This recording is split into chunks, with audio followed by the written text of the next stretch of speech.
नमस्कार मित्रों, मेरा नाम है आदित्य। आप देख रहे हैं एडवोकेट आदित्य यूट्यूब चैनल। आज मैं आप लोगों के लिए 125 सीआरपीसी यानी जो मेंटेनेंस का केस है उससे संबंधित एक बहुत ज्यादा महत्वपूर्ण जजमेंट लेकर आया हूं, क्योंकि कई बार हम ऐसा देखते हैं कि जो पत्नी होती है काफी दुष्ट महिला होती है और ऐसे में ना वो पति के साथ रहना चाहती है ना उसे डिवोर्स देती है। इसके बावजूद भी वो पति से मेंटेनेंस की मांग करती है और पति को परेशान करती है। तो ऐसे में अगर आपकी भी पत्नी ने बेवजह हमें भरण पोषण पाने के लिए मुकदमा कर दिया है, ना वो आपके साथ रहना चाहती है ना आपको डिवोर्स दे रही है, वो एडल्ट्री में रह रही है, तो ऐसे में अब आपको घबराने की आवश्यकता नहीं है। आज जो आपको मैं जजमेंट दूंगा उस जजमेंट की मदद से आप पत्नी के द्वारा किए गए 125 सीआरपीसी के भरण पोषण के मुकदमे को खारिज करा पाएंगे और उसे भरण पोषण देने से बच पाएंगे। तो क्या पूरा मामला है, क्या जजमेंट है, आइए इसे डिटेल में थोड़ा हम समझ लेते हैं। वीडियो में आगे बढ़ने से पहले मैं आपसे कुछ महत्वपूर्ण बिंदुओं पर चर्चा कर लेना चाहता हूं।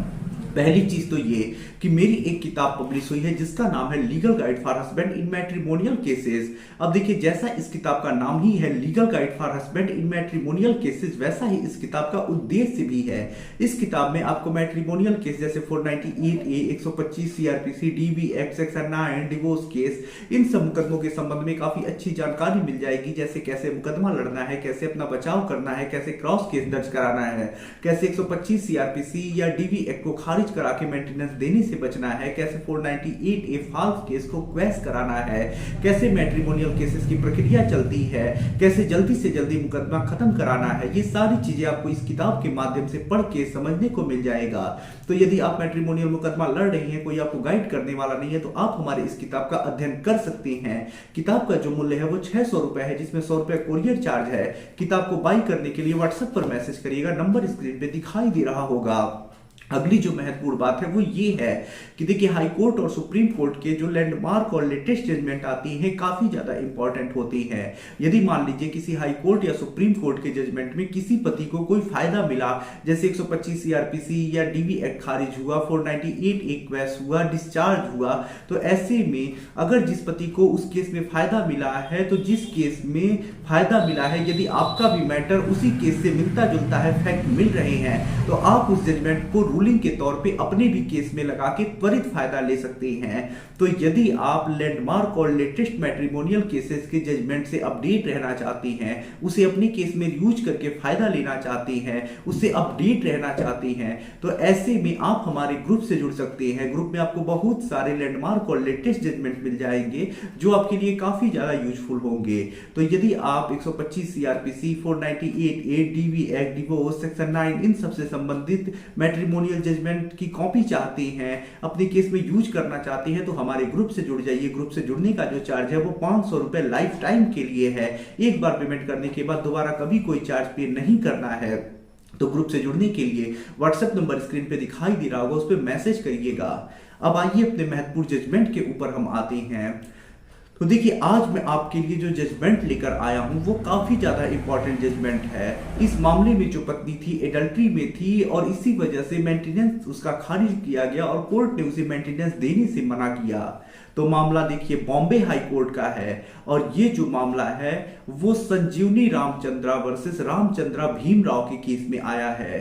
अब ये मामला 125 सीआरपीसी से संबंधित है। मामले में होता कुछ ऐसा है कि देखिए, पत्नी का सेशन कोर्ट के द्वारा भरण पोषण का जो मुकदमा होता है उसे खारिज कर दिया जाता है, तो वो हाई कोर्ट जाती है, अपील दायर करती है।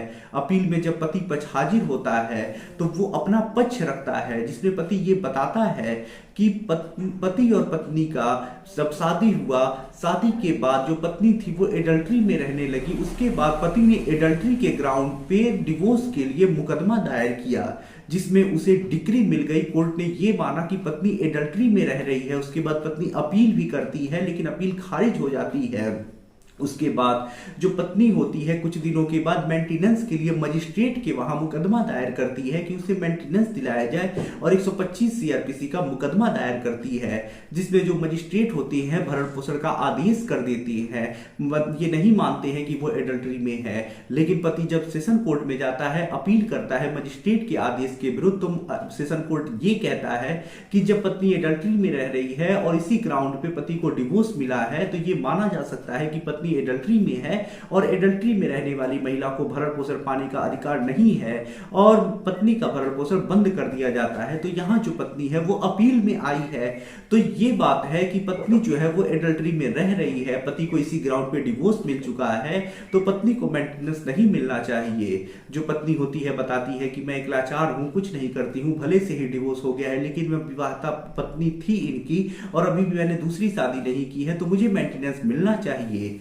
उसके बाद जब कोर्ट पूरे मामले को देखता है तो कोर्ट यही पाता है कि पति को डिवोर्स की डिक्री मिली, जो डिक्री एडल्ट्री के ग्राउंड पे मिली, और अगर कोई महिला एडल्ट्री में रह रही है तो वो भरण पोषण पाने की अधिकारी नहीं होती है।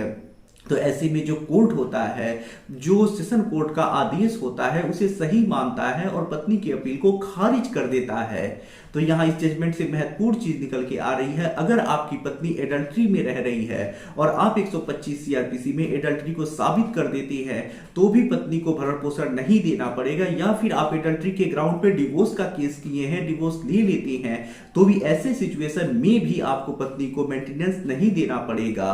तो अगर आपकी पत्नी एडल्ट्री में है, आपके पास कुछ साक्ष्य हैं, तो इस जजमेंट को सेव करके रख लीजिएगा, क्योंकि आज नहीं तो कल आपको ये साक्ष्य कोर्ट में देने ही पड़ेंगे कि पत्नी एडल्ट्री में है, चाहे डिवोर्स केस हो या मेंटेनेंस केस हो। तो साथ में इस जजमेंट को भी लगाइएगा, रूलिंग के तौर पे दीजिएगा, आर्गुमेंट के समय दीजिएगा, आपको जो फायदा मिलेगा उसके चांसेस बढ़ जाएंगे और त्वरित फायदा मिलेगा।